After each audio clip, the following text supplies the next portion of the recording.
हाँ जी नमस्कार दोस्तों, स्वागत है ਤੁਹਾਡਾ ਸਾਰਿਆਂ ਦਾ ਖਬਰੀ ਟੀਵੀ ਤੇ।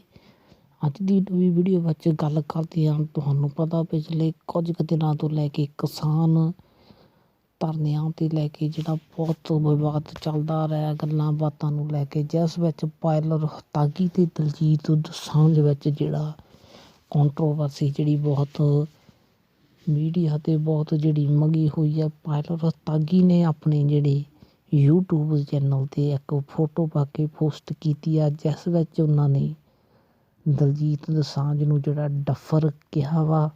ਅੱਗੇ ਦੇਖਣਾ ਹੋਵੇਗਾ ਕਿ ਦਲਜੀਤ ਦੋਸਾਂਝ ਇਹਨਾਂ ਨੂੰ ਕਰਾਰਾ ਜਵਾਬ ਕਿਸ ਤਰ੍ਹਾਂ ਦਿੰਦੇ ਹਨ, ਅਤੇ ਤੁਸੀਂ ਆਪਣਾ ਕਮੈਂਟ ਵਿੱਚ ਵਿਚਾਰ ਜ਼ਰੂਰ ਦਿਓ ਅਤੇ ਇਸ ਨੂੰ ਕੀ ਜਵਾਬ ਜਿਹੜਾ ਮਿਲਣਾ ਚਾਹੀਦਾ, ਕਿਉਂਕਿ ਇਹ ਪਾਇਲਟ ਤਾਗੀ ਅਤੇ ਕੰਗਣਾ ਰਣੌਤ ਨੂੰ ਜਿਹੜਾ ਕਿਸਾਨਾਂ ਤੋਂ ਬਹੁਤ ਕਰਾਰਾ ਜਵਾਬ ਮਿਲਦੇ ਆ ਰਹੇ ਹਨ।